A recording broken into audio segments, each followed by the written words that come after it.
The Dodgers had just lost. The scoreboard was final, the clubhouse was quiet, and somewhere in the visiting manager's office, John Schneider was doing what losing managers are supposed to do: answer questions, deflect blame, protect his players, and move on. That is what was supposed to happen. Instead, Schneider said something. Something unexpected. Something that traveled from that press conference room across every sports network, every baseball podcast, every corner of American sports media within hours. Something that forced legends, men who played this game for decades, men who thought they had seen every version of every controversy baseball could produce, to pull up microphones and cameras and weigh in. And at the center of all of it, saying nothing, doing nothing except existing at a level that apparently makes everyone around him uncomfortable, was Shohei Ohtani. This is not a story about a baseball game. The final score stopped mattering almost immediately after Schneider opened his mouth. This is a story about what Shohei Ohtani's presence does to the people around him, opponents, managers, legends, media, and why even in defeat, even when the Dodgers lose, the conversation somehow always finds its way back to him. Post-game press conferences in Major League Baseball follow a rhythm so predictable that most beat reporters can write the first 3 paragraphs before the manager sits down. We didn't execute. They made pitches when it mattered. We'll look at the film and come back tomorrow. Schneider was running that script. The questions were routine. The room was tired. And then someone asked something, a question about the Dodgers, about their lineup, about the game that had just been played, and Schneider's answer went somewhere nobody in that room anticipated. The specific wording traveled fast. By the time the clip had been pulled, timestamped, and uploaded, the reaction was already building. Baseball media, which operates in a permanent state of readiness for exactly this kind of moment, had it contextualized and distributed before the Dodgers players had finished their post-game meals. What made Schneider's remark land so hard was not just what he said. It was what it revealed. It revealed the frustration. The confusion. The particular psychological weight that comes from preparing meticulously for a team, executing a game plan, winning the night, and still walking away feeling like the larger confrontation remains unsettled. Because when you beat the Dodgers, you beat the Dodgers. But Ohtani will be there again in 4 days. Or in the batter's box tomorrow. And the problem does not go away with one win.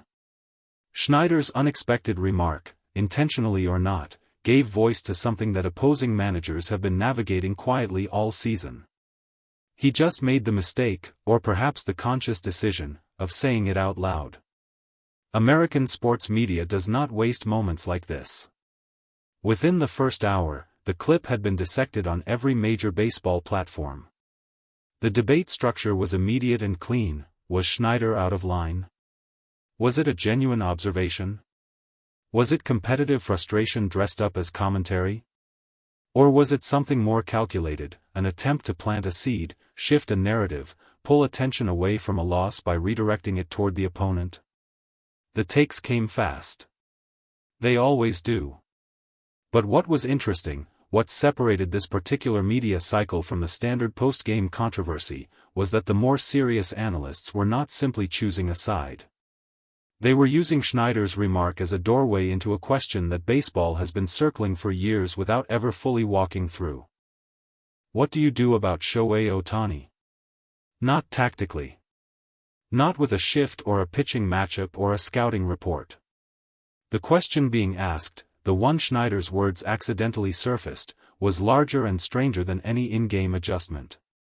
How does an opposing manager, an opposing organization, an opposing fan base, psychologically process competing against a player who operates entirely outside the normal boundaries of what the sport has defined as possible? Because the scouting report can tell you what pitches he hits. It can tell you his splits, his tendencies, his historical performance in certain counts. What it cannot tell you is how to prepare your players for the experience of facing someone whose presence alone changes the weight of an at-bat. That is what was underneath Schneider's remark.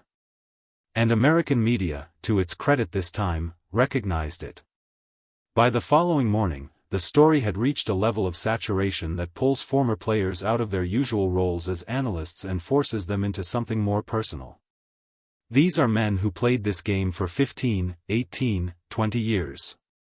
Men who faced the best pitchers of their eras and hit against the most dominant lineups in modern baseball history. Men who built careers on the ability to read situations, understand opponents, and compete without showing weakness. And one by one, they looked at Schneider's remark, looked at what it represented, and began saying things they perhaps had not planned to say. What emerged from those conversations was not a simple defense of Ohtani or a criticism of Schneider. It was more complicated than that. What the legends were grappling with, in real time, was the gap between what they knew about baseball and what Ohtani is currently doing to baseball. One voice, a former player with multiple All-Star appearances and a career built on pitching intelligence, put it in terms that cut through all the noise. He said that when he was playing, there was always a way to attack a hitter. Always a weakness in the approach, a pattern in the swing, a vulnerability somewhere in the at-bat that preparation could expose. That is what the game taught him. That is what the game teaches everyone. With Ohtani, he said, the weakness exists on paper. In reality, it evaporates. That is not the kind of statement former players make casually. That is the kind of statement that costs something to admit, because it means acknowledging that the framework they use to understand excellence has encountered something it cannot fully contain. Another legend approached it differently. Rather than focusing on Ohtani's ability as a hitter, he focused on what Ohtani's presence on the mound does to an opposing dugout psychology before the game even begins. When you know you are facing Ohtani pitching, he explained, the first conversation in your clubhouse that morning is different from every other morning of the season. The preparation is different. The anxiety is different. And that difference, that extra weight in the room before the first pitch, is itself a competitive disadvantage that does not appear in any box score. The Dodgers lost that night. But Ohtani had pitched recently, or was scheduled to pitch soon, and that fact was already shaping how the opposing dugout was thinking about the series in ways that went far beyond the game that had just been played. Schneider's remark, the legends were suggesting, was the public surface of a private reality that every manager in baseball is living with this season. He just said it out loud. There is a specific kind of psychological pressure that comes from competing against someone who is operating above the ceiling you believe the sport had established. Most professional athletes are excellent. Many are elite. A small number are historically significant. And then, once in a generation or longer, someone arrives who does not simply perform at the top of the established range, they expand the range itself. When that happens, the people competing against them face a challenge that training and preparation and scouting cannot fully address. Because the mental model of what is possible, the internal benchmark that every professional athlete uses to calibrate their expectations and their effort, has been built around a ceiling that this particular player simply does not recognize. Ohtani is that player. Right now, in 2025, he is doing things that force opponents to update their mental models in real time, mid-season, while also trying to beat him. That is an extraordinary burden to place on a clubhouse. And it manifests differently in different people. Some players respond by raising their own level, by using the confrontation with greatness as fuel, as proof that the sport still has heights worth chasing. These are the players who go 3 for 4 against Ohtani and walk away from the loss feeling like they proved something. Some players respond by retreating into mechanics, by over-preparing, over-analyzing, reducing the confrontation to a series of data points that feel manageable even when the outcome is not. And some managers, under the pressure of a loss, in a room full of cameras and questions, say something unexpected. Something that was probably true before the game started and simply needed a microphone to escape. Schneider is an experienced manager. He is not reckless. Whatever he said in that press conference room was not random.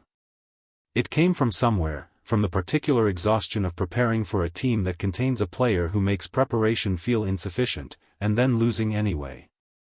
The US media heard that exhaustion and amplified it. The legends heard it and recognized it.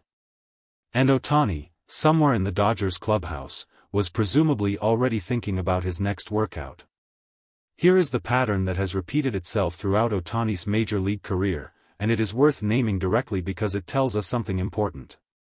Every time a controversy attaches itself to Ohtani's name, and this has happened before, it will happen again, the controversy is never really about Ohtani. It is about everyone else's reaction to Ohtani. He does not create drama. He does not chase headlines. He does not say things in press conferences that travel across the internet by morning. He shows up, prepares in ways that the people around him describe as almost unreasonably thorough, and then performs in ways that the sport has no proper language for. The drama comes from the people watching. From the managers trying to compete with him. From the analysts trying to explain him. From the legends trying to place him within a historical framework that was built before he existed. Schneider's remark is the latest version of this pattern. Whatever he said, however it lands in the final accounting of this particular controversy, it is a data point in a much longer record. A record that shows, consistently, that Shohei Ohtani's most significant competitive impact is not measured in ERA or home runs or contract value.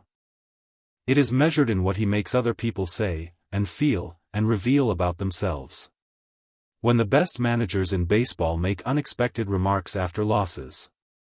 When the most decorated former players go on record saying their frameworks no longer apply. When American sports media, which has covered every conceivable version of baseball controversy, treats a post-game press conference comment as genuine news worth sustained analysis. That is the real story. The Dodgers lost a game. But Ohtani won something larger without doing anything except being exactly what he is. The controversy will settle, as they always do. Schneider will clarify or walk back or move on. The media cycle will find its next story. The legends will return to their regular analysis roles.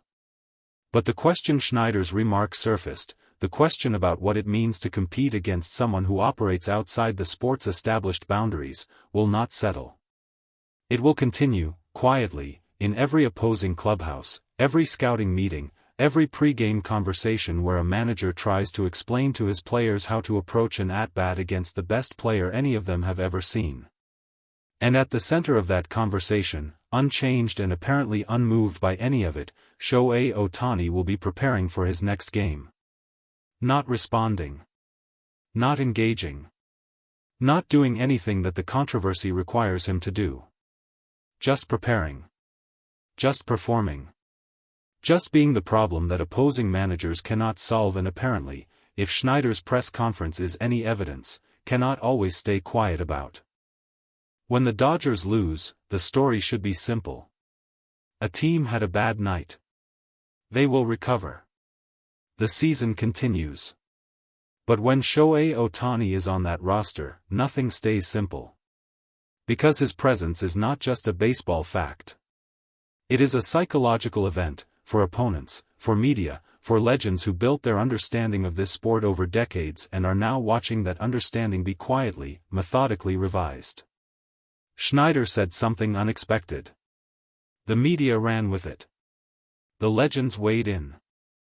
And Ohtani said nothing. He never does. That, perhaps more than anything else, is what makes him so impossible to compete with, and so endlessly fascinating to watch.